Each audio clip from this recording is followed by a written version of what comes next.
Premium quality football shirts at an extremely affordable price. Sound good? If so, check out the sponsor of today's video, jerseyfifa.com. You can see that I've sent you some shirts and they really are top quality, so make sure to click the link in the description to go find a shirt for yourself or perhaps as a gift for someone else. And you can now use code jerseyfifa at checkout for 10% off your order. That's code jerseyfifa at checkout for 10% off your order. I really do recommend their products, so go take a look. Now let's get into the analysis. So I'm here talking about Manchester United yet again because once again they have just come away from another embarrassing performance and eventual loss against Everton, again proving how far away United really are from the top level. Now the one hope for United is that it does look as though Erik ten Hag will come into the club this summer, and whilst it hasn't been confirmed just yet, a lot of fans are getting their hopes up of a more promising future coming up quite soon.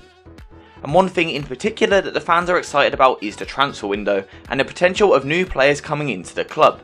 So today I want to take a look at a couple of players that could follow Ten Hag from Ajax to Old Trafford. Now Mazraoui is a player I've spoken about a lot, so we'll leave that for today, and the same for Anthony as well. Whilst I also think that Gravenberch would be a great signing, but it looks like he'll be moving elsewhere, so who else could join? So this is a Manchester United team with gaps all over the team, with centre-back and defensive midfield areas of weakness.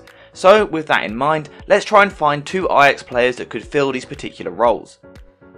Now the centre-back position is a bit of an odd one because there are a lot of players out there in the market, so I will look at one player in this video, but I'd also like to do a video looking at some other centre-back options another day as well.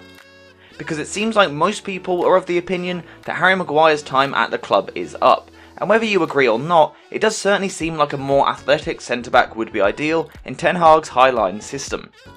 So the Ajax centre-back on everyone's mind is 20-year-old Netherlands centre-back Timber. So as always, let's take a minute to look at some of his strengths that would make him a good signing for Manchester United. Having spent a couple of seasons in Ten Hag's team, one area that Timber really excels in is his ability on the ball in possession, and he really is comfortable taking the ball in deep positions to play out from the back. As well as passing his way out through the press, Timber is also very capable of taking the ball on himself to dribble his way forward, past the pressing opposition attackers to progress the ball from these deeper areas into the middle third. All we have to do is take a quick look at his FBref report, where we can see that he ranks in the 99th percentile for dribbles completed, the 97th for progressive carries, and the 99th percentile for progressive passes. So what does Timber offer out of possession? Well, one thing is that he is absolutely rapid, and he's got incredible recovery pace, which from a tactical point of view means that his side is able to play a high defensive line. Now, whilst he is unbelievably quick, the one big question mark over Timber is his lack of height. And at 5'9", he isn't exactly the most commanding centre-back in the world, but to be fair, he does make up for this in a few other ways. One way that Timber makes up for his lack of height is by being extremely tenacious and aggressive of the ball, and it's quite common to see him engaging the opposition high up the pitch before really crunching into the tackle. Whilst being aggressive, Timber is still a very composed defender, and one thing that separates him from a lot of other young centre-backs is his concentration, which as we all know is absolutely vital at the highest level. Timber also combines his concentration with real good defensive awareness, which is something else that separates him from most young centre-backs in Europe, and his positional sense in particular is very impressive. All of this put together makes Timber very self-assured, and even at such a young age, he has been tipped for potential leadership roles in the future, which is impressive in an Ajax squad with a lot of far more experienced players. Another massive compliment to Timber is the comparisons made between him and De Ligt, and there are some in the Netherlands that feel that Timber is better than what De Ligt was at this stage in his career. Very promising indeed. Ultimately, the question is about finding the right partner for him at Manchester United, someone to make up for his lack of height whilst also having the pace to match him, but I'll let you guys decide that in the comments down below. Because ultimately, if Manchester United are able to find the right partner, then there is a lot of potential in this transfer, because Timber has already shown that he is more than capable playing in a solid defensive setup like we've seen all season long. Whilst team defensive unit has been impressive, Timber has also performed well in his own isolated situations, as we see on the screen here. His performances this season in particular have really got an upper level as he's cemented his place in the team. Especially earlier in his career, Timber did have a few issues doing this, as he was drafted into a few different positions, but these were all very useful lessons for him at such a young age, and he can now play in different positions. Overall, Timber looks like one of the most promising young centre-backs in all of Europe, and Ten Hag is the perfect man to help him develop to the next level, but now it's time to address probably the weakest position at Man United.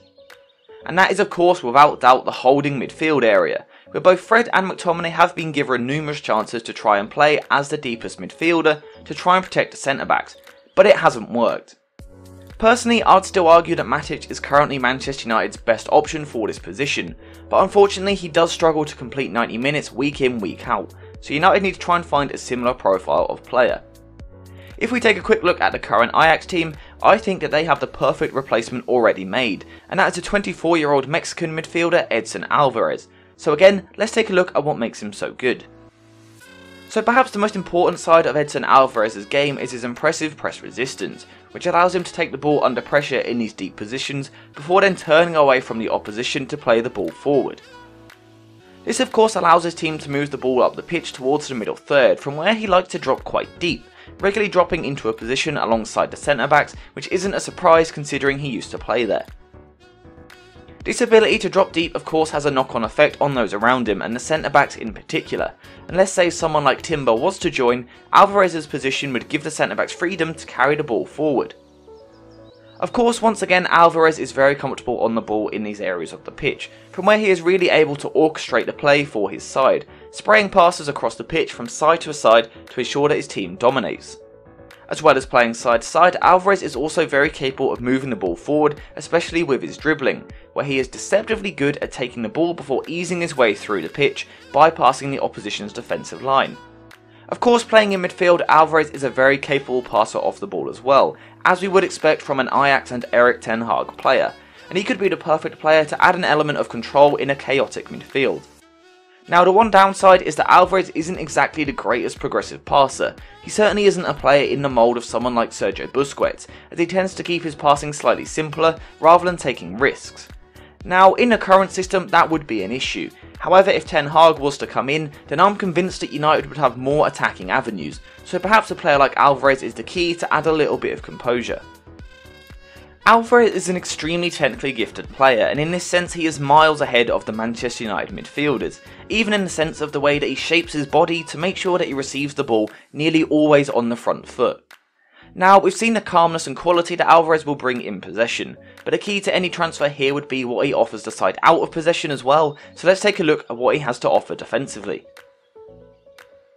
So, as a player that previously played centre-back, one thing that Alvarez contributes to the team is excellent aerial presence and ability, and this could be particularly useful against some of the more direct teams in the Premier League. Alvarez's previous experience at centre-back would also suggest that he has plenty of physical attributes, and in the Premier League in particular, this is extremely important, and again it does look like Alvarez could make that adaptation. Continuing with the positives, and Alvarez's defensive experience is crucial yet again, and it's made him a very effective tackler, which yet again is something that the current Manchester United midfielders can't really offer to the side. As well as possessing the physical attributes needed for a holding midfielder, Alvarez also has the intelligence as well, and he's developed an excellent understanding of the game to break up any opposition attacking threat. Again, this intelligence is something that Manchester United need desperately, especially when the centre-backs are pushed slightly higher, and Alvarez has this ability to notice these gaps before moving across to plug the hole. All of this must be music to the ears of the Manchester United defenders, because for far too many years now, they've been left so exposed by reckless and naive defensive play in the midfield, leaving the defenders so vulnerable. Ultimately, it looks like Alvarez could be the perfect player to follow Ten Hag to the club, and his ability to regain possession before then simplifying the play is something that has been missing at Man United for far too long. If given a bit of time to adapt, Alvarez could be Manchester United's Fabinho or Rodri, and I can't recall the last team that done well in the Premier League without a real elite player playing at the heart of the midfield hub of the team. In this way, Alvarez could be the heartbeat of this Manchester United team, acting as the real pivot point for the side, with everything really revolving around Alvarez in the centre of the pitch, and he could be the key to the future. Overall, I think that for the right price, Alvarez would be an excellent signing, although I do think that he would need a little bit of time to adapt to the intensity of the league, but once up to speed, he could be an excellent player. Now, as always, this is all just speculation, but if Erik ten Hag was to join the club in the summer, then I'm sure that he would be tempted to bring at least one player with him to try and really implement his playing style on the team. And whilst there may be other bigger names currently at Ajax, I wouldn't be surprised to see one of these less well known players making the move. But as always, I want to hear your thoughts in the comments down below. Thank you guys for watching, I hope you enjoyed the video and I'll see you in the next one.